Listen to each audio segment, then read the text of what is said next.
Yes, oli ku Yugi Update TV kusinzira okubanga otuuliza gwe omukwano gwange yonna yenna ali eyo. Gwe nagambye agala otweyungako, agala okweyunga ku channel eno, kirira wansi waliwo ekigambo subscribe kikoneko okoonene mukadde.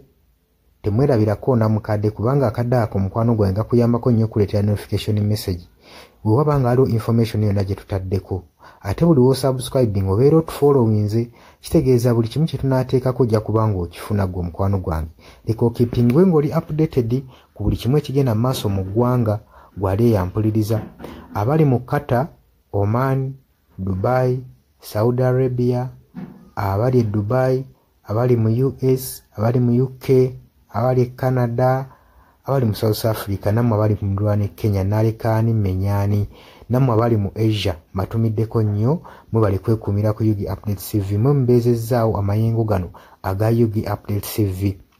Mikwano gyange sola beebaza kinnoomu, wabula nsazeewo nkozese lino eddoboozi ery'ewamu nsobole okubeebaza, mwebale kuyimirizaawo channel eno, mwebale mwabajja, naddala mwabajja mu comment section ne mukomentinga ne muteekako endowooza yammwe ne mutangaaza bannayuganda ku ki ekiteekeddwa ekituufu okukolebwa gwe okusinziira ku ndowooza yo. So munamuna batajjangako mu comment section, mbakubiriza okujja mu comment section muteekeko ebirowoozo byammwe, mutangaaze eggwanga ku biki byaba bagenze mu bukyamu ne bikolebwa mu bukyamu eri bannayuganda. Dani ku Airlines e Kenya, nawe nkutumiddeko ennyo, naye jangu mu comment section oteese, toteekako buteesi linnya lyo, mujje mu comment section mwe abasharinga, aba likinga, nammwe abasubscribinga, mwe muyimirizaawo amayengo ga channel eno. Enamba y'essimu gye mbateeredde awo eya nooti 726 nooti emu 679. Eyo enamba ya WhatsApp eri mu kimyufu. Ye namba gy'ogenda oyita kuba gy'osobola okuyitako gwe omukwano gwange ayagala okulanga wamu naffe. Ngw'alina bizinensi yo ng'ogyagala tugikulangire nga wandyetaaza ogikulangira. Eyo namba gy'oba oyitako ku WhatsApp osobole okubanga naye bizinensi yo gikuba abantu tugikulangire gwe omukwano gwange ali eyo ampuliriza.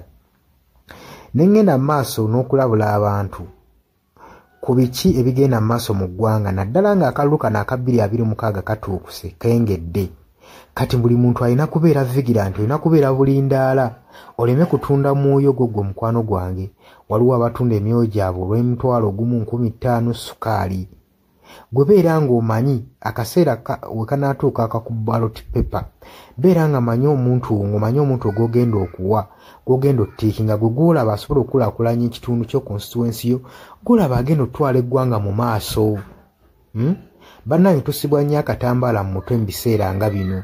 Newankubadde obwavu babubalumizza mutya, totunda mwoyo gwo ku lw'akantu katono, wabula saasira ku ggwanga lyo, osaasire ne ku zadde lyo, osaasire ne ku future weenaabeera. Lowooza ku by'emu maaso. Weewaawo abamu muyinza okulowooza ng'ebyo tabakwatako nga tebikwatako, naye ensobi yonna yonna ekolebwa eiza relative, sengaawo, maamawo, kojjaawo, biyinza otutuuka ng'ekyo ekizibu gwe kyetooloddeko, ate olaba ebikwatirako biyinza otutuuka esa ne byetooloola ne bifundikira nga bikkutteko gwe omukwano gwange ali eyo. So kyenva nkubiriza baganda bange mwenna abali ku Yugi Update TV, ogenda maaso n'okusharinga information eno. Baganda baffe beebereremu, ate era baleme kutunda mwoyo gwa ggwanga, babeere nga batambulira ku mazima nga bayimirira ku mazima nga bayimirirawo ku lw'eggwanga lyaffe erijja mu maaso ku lwa future y'abantu baffe n'eggwanga lyaffe mu maaso kubanga buli muntu ekigenda mu maaso kati akiraba bw'atalaba kigenda mu maaso nkakasa obeera muzibe ate era ne muzibe naye alina byawulira ebimutyemula omutima kati n'amanya nti no mu ggwanga mulimu kino so nkubiriza buli omu obeere lalabayi wa munno osobole okuba nga oli kalabalaba w'oyo ku biki ebigenda mu maaso obakubirize n'omubakubiriza waliwo abali mu byalo nga tebamanyi kigenda mu maaso mubaagaliza subscribinga ku mikutu gino bategere ebigenda mu maaso mu ggwanga lyaffe wakati smartphone zajja gwe mukwano gwange ali eyo wabula mbaagaliza olunaku olulungi mubale kwekumira ku Yugi Updates TV mubatana subscribinga mugere mu maaso n'okusubscribinga mbaagala nnyo era mweraba.